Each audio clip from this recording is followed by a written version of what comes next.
అందరికీ నమస్కారం అండి. సింహరాశి వారికి జూలై 14వ తేదీ మంగళవారం అనగా రేపటి రోజున దినఫలితాల ప్రకారం మీ జీవితంలో కొన్ని ముఖ్యమైనటువంటి పరిణామాలు చోటు చేసుకునే సూచనలు అయితే చాలా బలంగా కనిపిస్తున్నాయండి.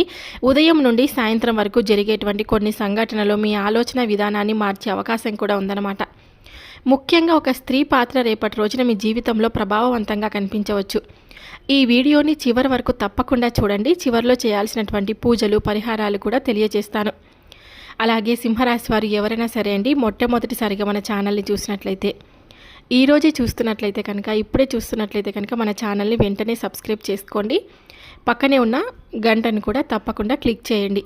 నేను రోజు పెట్టే వీడియోస్ మీకు నోటిఫికేషన్ రూపంలో వస్తాయండి. ఈ వీడియో మీ అందరికీ మనస్ఫూర్తిగా నచ్చినట్లయితే ఒక చిన్న లైక్ అయితే ఇవ్వండి. ఇప్పుడు సింహరాశి వారి దిన ఫలితాలు పూర్తిగా తెలుసుకుందాం. ఉదయం నిద్ర లేచిన నుంచే మీలో ఒక కొత్త ఉత్సాహం కనిపిస్తుంది. చాలా రోజులుగా నిలిచిపోయినటువంటి ఒక పని ముందుకు కదిలే అవకాశం కూడా ఉందండి. ఉద్యోగస్తులకు అధికారుల నుండి మంచి స్పందన కూడా లభించవచ్చు. వ్యాపారస్తులకు కొత్త పరిచయాలు ఏర్పడే సూచనలు కూడా ఉన్నాయి. అయితే తొందరపాటు నిర్ణయాలు తీసుకోవడం మాత్రం మంచిది కాదు. మధ్యాహ్నం సమయానికి ఒక ఫోన్ కాల్, ఒక సందేశం లేదా ఒక వ్యక్తితో జరిగిన సంభాషణ మీ రోజంతా గుర్తుండిపోయేలా చేయవచ్చు. కుటుంబ విషయాల్లో కూడా ఒక చిన్న సమస్య పరిష్కారం అయ్యే అవకాశం కూడా ఉంది. మీరు అనుకున్న పని ఆలస్యంగా అయినా పూర్తయ్యే సూచనలు కూడా కనిపిస్తున్నాయన్నమాట. ఇక రేపటి రోజున ఒక స్త్రీ పాత్ర చాలా ముఖ్యంగా కనిపిస్తుందని చెప్పుకున్నాం కదా. గతంలో మీతో జరిగిన ఒక చిన్న అపార్థాన్ని మనసులో పెట్టుకొని మీ గురించి తప్పుడు అభిప్రాయం ఏర్పరచుకున్నటువంటి ఒక మహిళ మీపై అసంతృప్తితో ఉండే అవకాశం అయితే ఉందండి. ఆమె మీ బంధువు, లేకుంటే మీకు ఒక స్నేహితురాలు కావచ్చు, లేకుంటే ఇరుగు పొరుగు వారు కావచ్చు, సహోద్యోగి కావచ్చు, మీకు తెలిసిన వ్యక్తి కూడా కావచ్చు. తెలియని వ్యక్తి అయితే కాదండి, తెలిసిన వ్యక్తిలో ఉన్నటువంటి స్త్రీ కావచ్చు అన్నమాట. అందువల్ల ఎవరి మాటలను వెంటనే మీరు నమ్మకుండా ప్రతి విషయాన్ని ప్రశాంతంగా పరిశీలించడం చాలా మంచిదండి. కొన్ని సాంప్రదాయ జ్యోతిష్య విశ్వాసాల ప్రకారం S letter, R letter, K letter, M letter ఇటువంటి అక్షరాలతో ప్రారంభమయ్యే పేర్లు కలిగిన స్త్రీలతో, వ్యక్తులతో రేపటి రోజున మీరు జాగ్రత్తగా వ్యవహరించాల్సినటువంటి సూచన అయితే కనిపిస్తుంది కొంచెం. అయితే ఇది ఒక సాధారణ జ్యోతిష్య సూచన మాత్రమే అని గుర్తుపెట్టుకోండి. ఇది ఏ ఒక్క వ్యక్తిని ఖచ్చితంగా సూచించదు. ఈ మాట తప్పకుండా జ్ఞప్తికి తెచ్చుకోండి. ఎవరిని అనుమానించడం లేదా సంబంధాలను దెబ్బతీయడం సరైందైతే కాదు. మీ విజయాన్ని చూసి కొందరిలో అసూయ కలగవచ్చండి. అందువల్ల మీ వ్యక్తిగత విషయాలు, ఆర్థిక విషయాలు లేదా భవిష్యత్తు ప్రణాళికలను అందరితో మీరు పంచుకోవద్దు. మీ నిశ్శబ్దమే ఈరోజు మీకు గొప్ప రక్షణగా నిలుస్తుందన్నమాట. ఇక సాయంత్రం సమయానికి కుటుంబ సభ్యులతో గడపడం వల్ల మనశ్శాంతి లభిస్తుంది. పిల్లల వల్ల ఆనందకరమైనటువంటి వార్త వినే అవకాశం కూడా ఉంది. పెద్దల ఆశీర్వాదం తీసుకోవడం వల్ల మానసిక ధైర్యం కూడా పెరుగుతుంది. ఆరోగ్యపరంగా అలసట మీకు అనిపించినా పెద్దగా ఆందోళన చెందాల్సినటువంటి అవసరం అయితే లేదు. తగిన విశ్రాంతి తీసుకోవడం చాలా మంచిది. సింహరాశి వారికి ఏదైనా సరే కొన్ని విషయాలు మాత్రం తగు జాగ్రత్తలు అయితే పాటించండి. సింహరాశి రాశి చక్రంలో 5వ స్థానంలో ఉంటుంది. ఈ రాశికి అధిపతి సూర్య భగవానుడు. నాయకత్వ లక్షణాలు, ఆత్మవిశ్వాసం, ధైర్యము, గౌరవం, న్యాయబుద్ధి ఈ రాశి వారి యొక్క ప్రధాన బలాలన్నమాట. ఎక్కడ ఉన్నా తమ ప్రత్యేకత గుర్తింపును సంపాదించుకోవాలనే తపన వీరిలో ఎక్కువగా ఉంటుంది. సింహరాశి వారి మనస్తత్వం చాలా విశాలంగా ఉంటుందండి.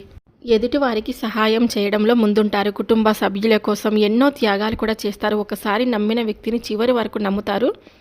అయితే మోసం జరిగితే మాత్రం తిరిగి ఆ వ్యక్తిని సులభంగా విశ్వసించరండి, నమ్మరనమాట ఎప్పటికీ కూడాను. వీరికి ఆత్మవిశ్వాసం చాలా ఎక్కువగా ఉంటుంది. తమ గౌరవానికి భంగం కలిగితే మాత్రం అసలు సహించలేరండి. కోపం త్వరగా వచ్చిన మనసు మాత్రం చాలా మంచిది. ఇక సింహరాశిలోకి ఏ నక్షత్రాలు వస్తాయంటే కనుక మఖా నక్షత్రం అండి. మఖా నక్షత్రం 1వ పాదం, 2, 3, 4 పాదాలన్నమాట. ఇంకా పూర్వ పలుగుని అంటే పుబ్బ అంటారు కదా, పూర్వ పలుగుని 1, 2, 3, 4 పాదాలండి. ఉత్తర పలుగుని కూడా 1వ పాదం మాత్రమే. ఈ నక్షత్రాల్లో జన్మించిన వారందరూ సింహరాశి పరిధిలోకి వస్తారండి. ఇక రేపటి రోజున సింహరాశి వారికి కలిసి వచ్చేటువంటి రంగు అంటే అదృష్ట రంగు వచ్చేసి బంగారు రంగు, కాషాయం రంగు లేదా లేత ఎరుపు రంగు వస్త్రాలు ధరించడం మీకు ఎంతో శుభప్రదంగా భావిస్తారు. ఈ రంగులు ఆత్మవిశ్వాసాన్ని పెంచుతాయని సాంప్రదాయంగా నమ్ముతారండి. యొక్క అదృష్ట సంఖ్యలు వచ్చేసి 1, 3 మరియు 9 సంఖ్యలు మీకు రేపటి రోజున అనుకూలంగా పరిగణించబడతాయండి. ఇక శుభ దిక్కు వచ్చేసి రేపటి రోజున తూర్పు దిక్కు లేదా ఈశాన్య దిక్కు వైపు ప్రయాణం, ముఖ్యమైనటువంటి పనులను ప్రారంభించడం ఎంతో శుభప్రదంగా భావిస్తారు. ప్రయాణానికి ముందు ఇంటి పెద్దల ఆశీర్వాదం తీసుకొని బయలుదేరితే మరింత మంచిదని భావిస్తారనమాట. మొత్తం మీద చూసుకుంటే రేపటి రోజున సింహరాశి వారు ధైర్యము, ఓర్పు, వివేకంతో వ్యవహరిస్తే అనేక మంచి అవకాశాలను అందిపుచ్చుకునే అవకాశం కూడా ఉంటుంది. సూర్య భగవానుడి కృపతో మీ ప్రయత్నం విజయవంతం కావాలని మనస్ఫూర్తిగా అయితే నేను కూడా కోరుకుంటున్నాను. ఏ పనులు చేపట్టినా కూడా రేపటి రోజున సింహరాశి వారికి గ్రహస్థితి ప్రభావం వల్ల కొన్ని రంగాల్లో మంచి అవకాశాలు అయితే కనిపిస్తున్నాయి. అదే సమయంలో మరికొన్ని రంగాల్లో కాస్త ఓర్పు, ఆలోచన, జాగ్రత్త అవసరమవుతుందండి. ఇవి సాంప్రదాయ జ్యోతిష విశ్లేషణల ఆధారంగా మాత్రమే చెప్పబడిన సూచనలు. ఇక అనుకూలంగా ఉండే రంగాల గురించి తెలుసుకుందామా. ఉద్యోగ రంగం అండి. ప్రైవేట్ ప్రభుత్వ ఉద్యోగాల్లో ఉన్న వారికి అధికారుల నుంచి ప్రశంసలు లభించే అవకాశం అయితే ఉంది. పెండింగ్లో ఉన్న పనులు పూర్తయ్యే సూచనలు కూడా ఉన్నాయి. పదోన్నతి లేదా కొత్త బాధ్యతల గురించి చర్చలు కూడా జరిగే అవకాశం కూడా ఉందండి. వ్యాపార రంగంలో ఉన్నటువంటి ఈ యొక్క రాశి వారికి హోల్సేల్, రిటైల్, వస్త్ర, అలాగే బంగారం, ఎలక్ట్రానిక్స్, మొబైల్, నిర్మాణ సామాగ్రి, వ్యవసాయ ఉత్పత్తులు, వ్యాపారాలకు అమ్మకాలు పెరుగుపడే సూచనలు అయితే కనిపిస్తున్నాయి. కొత్త కస్టమర్లు పరిచయం అయ్యే అవకాశం కూడా ఉంది. ఇక వ్యవసాయ రంగంలో ఉన్నటువంటి యొక్క రాశి వారికి రైతులకు పంటల విషయంలో ఆశాజనకమైన వార్తలు పొందే అవకాశం అయితే ఉంది. సాగుకు సంబంధించిన నిర్ణయాలు అనుకూలంగా మారవచ్చు. విద్యారంగంలో ఉన్నటువంటి విద్యార్థులకు ఏకాగ్రత పెరుగుతుంది. పోటీ పరీక్షలకు, ఇంటర్వ్యూలు, ప్రవేశ పరీక్షలకు సిద్ధమవుతున్న వారికి మంచి అవకాశాలు కూడా కనిపిస్తున్నాయి. కళా మీడియా, సోషల్ మీడియా, యూట్యూబ్ రంగంలో ఉన్నటువంటి వారికి కళాకారులు, నటులు, గాయకులు, యూట్యూబర్స్, సోషల్ మీడియా కంటెంట్ క్రియేటర్లకు కొత్త అవకాశాలు, ప్రేక్షకుల ఆదరణ, గుర్తింపు లభించే అవకాశం కూడా ఉంది. ఇక ఆర్థిక రంగంలో కొంతకాలంగా రావాల్సిన డబ్బు చేతికి వచ్చే అవకాశం కూడా ఉంది. నిలిచిపోయినటువంటి బకాయిలు వసూలు కూడా కావచ్చు. ప్రతికూలంగా ఉండేటువంటి రంగాలు లేదా జాగ్రత్తగా అవసరమైనటువంటి రంగాలు వచ్చేసి భాగస్వాములతో అపార్థాలు వచ్చే అవకాశం కూడా ఉందండి. ఒప్పందాలు, పెట్టుబడులు, లావాదేవీలు పూర్తిగా పరిశీలించిన తర్వాతే నిర్ణయం తీసుకోవడం మంచిది. రియల్ ఎస్టేట్ రంగం, భూములు, ఇల్లు, స్థలాలు కొనుగోలు లేదా అమ్మకాల విషయంలో చిన్న ఆలస్యాలు లేదా పత్రాల సమస్యలు ఎదురయ్యే అవకాశం అయితే ఉందన్నమాట. రుణాలు మరియు పెట్టుబడుల విషయంలో పెద్ద మొత్తంలో అప్పులు తీసుకోవడం లేదా కొత్త పెట్టుబడులు పెట్టడం రేపటి రోజున వాయిదా వేయడం మంచిది. కుటుంబ మరియు వ్యక్తిగత సంబంధాలు చిన్న విషయాలను పెద్దవిగా మార్చే అవకాశం అయితే ఉంటుందండి.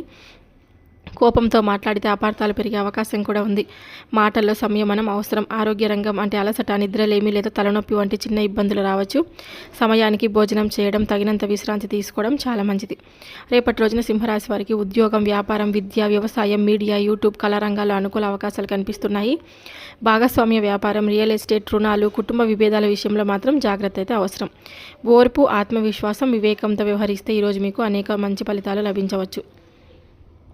సింహరాశి వారికి రేపటి రోజున ఒక ఆసక్తికరమైనటువంటి పరిస్థితి ఎదురయ్యే సూచనలు అయితే కనిపిస్తున్నాయండి. గతంలో జరిగిన ఒక చిన్న సంఘటన ఏదైనా ఉంటుంది కదా, ఒక చిన్న మాట లేదా ఒక చిన్న అపార్థం ఇప్పుడు మళ్ళీ మీ ముందుకు వచ్చే అవకాశం కూడా ఉంది. ముఖ్యంగా ఒక స్త్రీతో సంబంధం ఉన్న విషయం మీ మనసులో కొంత ఆందోళన కూడా కలిగించవచ్చు. మీరు ఎవరికి ఎలాంటి హాని చేయకపోయినా మీ ఎదుగుదలను అంటే మీరు ఎదిగే రీతిని చూసి, మీ విజయాలను, మీరు సంతోషాన్ని, మీకు లభిస్తున్న గౌరవాన్ని చూసి కొందరు అసంతృప్తి కలిగే అవకాశం అయితే ఉంటుంది. అలాంటి పరిస్థితులు ఒక మహిళ మీ గురించి తప్పుడు అభిప్రాయాన్ని ఏర్పరచుకొని ఉండవచ్చు లేదా మీ మాటలను అపార్థం చేసుకొని ఉండవచ్చు అనమాట. అయితే దీని అర్థం ఆమె తప్పనిసరిగా మీకు శత్రువే అని కాదండి. చాలాసార్లు మాట్లాడలేకపోవడం, అపోహాలు లేదా సమాచార లోపం వలన ఇలాంటి పరిస్థితులు కూడా ఏర్పడవచ్చు. ఇక కొన్ని సాంప్రదాయ జ్యోతిష విశ్వాసాల ప్రకారం ఈ సమయంలో S letter, R letter, M letter, K letter ఇటువంటి అక్షరాలతో ప్రారంభమయ్యే పేర్లు కలిగిన వ్యక్తులతో మాట్లాడేటప్పుడు కాస్త సంయమనం పాటించడం మంచిదిగా భావిస్తారు. ఇది ఏ ఒక్క వ్యక్తిని ఖచ్చితంగా సూచించదు. ఎవరిని ఈ అక్షరాల ఆధారంగా అనుమానించడం లేదా నిందించడం సరైంది కూడా కాదు, గుర్తుపెట్టుకోండి. రేపటి రోజున మీ గురించి ఎవరో మాట్లాడుతున్నారనే వార్త మీ చెవిన చేరవచ్చు. కానీ మీరు విన్న ప్రతి మాటను వెంటనే నమ్మకండి. ఒకరి మాట విని మరొకరితో విభేదాలు పెట్టుకోవద్దు. నిజం తెలుసుకోకుండా స్పందిస్తే చిన్న సమస్య పెద్దదిగా మారే అవకాశం కూడా ఉంది. మీ వ్యక్తిగత విషయాలు, కుటుంబ రహస్యాలు, ఆర్థిక విషయాలు లేదా భవిష్యత్ ప్రణాళికను అందరితో పంచుకోవద్దు. మీ నిశ్శబ్దం, మీ ఓర్పు, మీ వివేకమే రోజు మీకు పెద్ద రక్షణగా కూడా నిలుస్తాయన్నమాట. ఇక రేపటి రోజున మంగళవారం కాబట్టి ఆధ్యాత్మికంగా ఎంతో శుభప్రదమైన రోజుగా భావించబడుతుంది. సింహరాశి వారికి అనుకూలమైనటువంటి దేవతలు వచ్చేసి అధిపతి ఎవరంటే సూర్య భగవానుడు అనుకూలంగా ఉండే అధిపతి. అందువల్ల సూర్యనారాయణ స్వామి వారి ఆరాధన అత్యంత శుభప్రదంగా భావిస్తారు. అయితే శ్రీ ఆంజనేయ స్వామి వారిని, పరమశివుడు, శ్రీ లక్ష్మీ నరసింహస్వామి ఆరాధన కూడా మీకు ఈరోజు చాలా మంచిదిగా భావిస్తున్నాను. ఇక సూర్యోదయం తర్వాత స్నానం చేసి శుభ్రమైన బట్టలు ధరించి తూర్పు దిక్కువైపు నిలబడి సూర్య భగవానుడికి నీరు అర్పించండి. అనంతరం ఓం గృణి సూర్యాయ నమః అనే మంత్రాన్ని 21 లేదా 108 సార్లు జపించండి. మంగళవారం కావడంతో ఆంజనేయ స్వామివారికి తమలపాకులు, సింధూరం సమర్పించండి. ఒక నెయ్యి దీపం లేదా నువ్వుల నూనెతో దీపం వెలిగించండి. ఓం హనుమతే నమః అనే మంత్రాన్ని 108 సార్లు జపించండి. లేకుంటే హనుమాన్ చాలీసా లేదా బజరంగ్ బాను పారాయణం చేయడం మీకు ఎంతో మంచిదిగా భావిస్తారన్నమాట. ఆంజనేయ స్వామివారి ఆలయంలో ఒక కొబ్బరికాయ కొట్టి విజయాన్ని ప్రసాదించాలని ప్రార్థించండి. బెల్లం, శనగలు లేదా అరటిపండ్లు స్వామివారికి నైవేద్యంగా కూడా సమర్పించండి. కోపాన్ని తగ్గించుకోండి. ఎవరితో కఠినంగా కూడా మాట్లాడకండి. ఈ పూజలు, పరిహారాలు సాంప్రదాయ ఆధ్యాత్మిక విశ్వాసాల ఆధారంగా సూచించబడినవి. భక్తితో, వినయంతో ఉంటే చాలా మంచిది. ఈ వీడియో మీ అందరికీ నచ్చితే తప్పకుండా లైక్ చేసి సబ్స్క్రైబ్ చేసుకొని సపోర్ట్